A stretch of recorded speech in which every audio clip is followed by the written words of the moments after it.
Hi, I'm Dr. Asha Priyanka, your public health dentist, and the topic today is measures of central tendency. Now, when you look at a data set, like a set of DMFT scores that you got from a group of patients, you don't want to remember every single number. You just want one value that represents that whole group. That is what measures of central tendency will do. These will give you a center of the data or an average, as we call it. Now, in that, the first is mean. It's the most commonly used one, it's the most easiest one as well. All right. The mean is the population mean, which is the mean here, is equal to the sum of all x values divided by the total number of values. That's it. This here is mu. It's pronounced as mu. Okay? And this is sigma, which is the summation of or just sum of. And x sub I is each individual value. And n is the total number of values. So we take all the values, we add them up, and then we divide by how many values we have. That's your mean or that's your average. The population mean is the total of all values divided by total number of values. That's it. Simple. Okay, let's do an example. Okay, let's say the DMFT score of 5 patients were 2, 4, 6, 8, and 10. All right. Now, let's go step by step. First, what did we say? We wanted the sum of all of them. So 2 plus 4 plus 6 plus 8 plus 10 equal to 30. And we know our n is 5. N is what? The number of total values that we have. We had 2, 4, 6, 8, 10, right? So 5. So put this in our formula. The mean is 30 divided by 5, which is 6. So the average caries experience of this data set is 6. Now, imagine if one patient had a DMFT of, say, 25 instead of that 10 in our data set. From our new data set, the mean would be 45 by 5, that is 9. See what happened here. One extreme value shifted the mean a lot. So what is the take home from this? In the mean, we use all the values. So that's great. But for normal distribution, when there are outliers, it is affected. Now, what are these outliers? These are extreme values that lie far away from the majority of the observations in the data set. What does that mean? So let's say out of 10 people, almost 6 people have a DMFT close to 3. So either 4 or 2. Okay? 2, 3, 4 in that range. But 2 has a data set that is 0 and 2 has a data set that is 12 or 15. A DMFT that is 12 or 15. Those are outliers. They show a skewed pattern. They're not with everybody in the average, or they are in the outside of that graph. Okay, those are outliers. And when we take a mean, those outliers affect our mean a lot. So what tends to happen is that it might not represent properly what our data set is. So when the distribution is skewed like this, when the data is skewed like this, it's better not to use mean.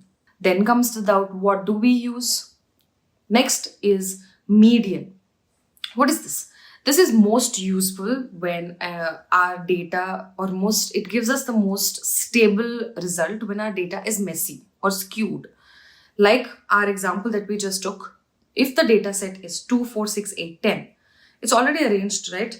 So our middle value is 6. That's your median. Now, even if it's what happens, like some of you might get a doubt. Now, this was odd numbers, so we just removed the last ones and we got one middle number. What if the data set is an even number? Let's say 2, 4, 6 and 8. What then? How will we get to a median of that? Take the middle two numbers, which in this case is 4 and 6. You add them and then you divide them by 2. You average them, which equals to 5. So you get an average of the two numbers in the middle, and that is our median. Okay? Now, you know the concept we spoke about in mean, the outlier effect. Imagine the same data set we spoke there, 2, 4, 6, 8 and 25 instead of 10. The median is still 6 because we're just taking the middle number, right? See, it didn't change. So what you should remember here is when the data is skewed like this, median is the best choice because it's not affected by outliers. So this becomes common where? Like where can we use this? It's common in like income, in people's age, carries like DMFT that we've seen now. In the distribution of these kind of data. But unfortunately, because the median does not use all the values, it is less suitable for any further, more detailed calculations than this. Then comes the next one, which is mode. Now, this is nothing but the most frequent value that we find in our data set. That's it. It's the simplest one. You just have to look for what repeats itself. So if the data set is say 2, 4, 4, 6, 8, our mode will be 4 because it repeats itself. So if we want to know what the most common disease is in the community, we should find mode. The most common treatment that is done, we can find mode. We just have to see which is repeated.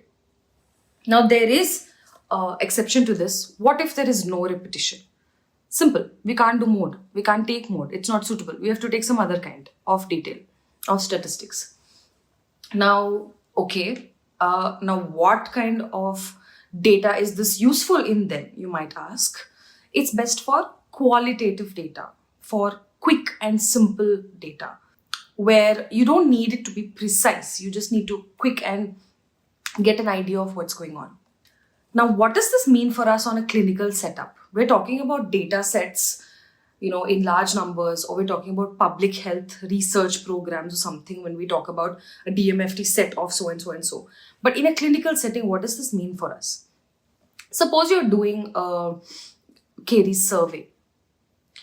If you want the mean DMFT, if you take the mean DMFT, it will show you the overall burden of disease there. If you take the median, it will show you typical patient experience. And if you take the mode, it can show you the most common severity pattern. That's why sometimes all three of them are reported together. So if the data is clean, that set of data, we use mean. If the data is skewed, we use median. And if the data is categorical, we use mode. Now, for quick practice, try this.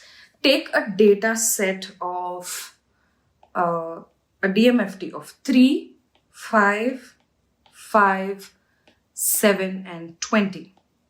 Okay? What is the mean? What's the median? And what's the mode? Write down in the comments for me below. Let's see if you understood this topic. Okay? Now, that's all there is to this. Let's look at an MCQ and a flashcard that can come from this topic. What measures of central tendency is most appropriate for skewed data? Should know this by now. A, mean, B, median, C, mode. And D, standard deviation.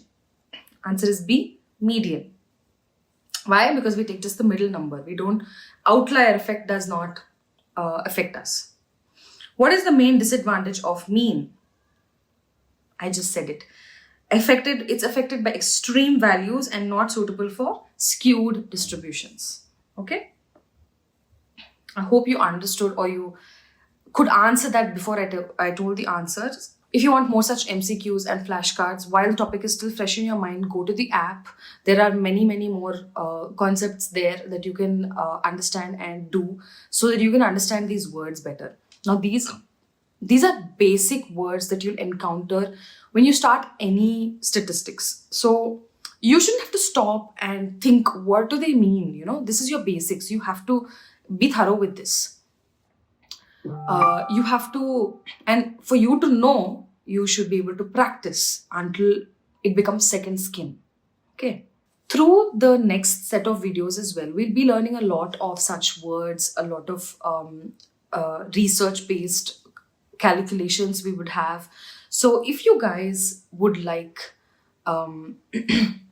maybe a cheat sheet where we have practice sums, or if I can give you real life situations and ask you to answer them and come, either way, whatever you guys need, please get in touch with us. You can message us on WhatsApp, or you can message us, DM us on Instagram, anywhere. In the comments, write it down in the comments. We'll get to you personally, and we can release that as well. We can talk about only the calculation part if that's what you want, if that's something that interests you or is difficult for you. Okay? But for now, this is it. I'll see you in the next video.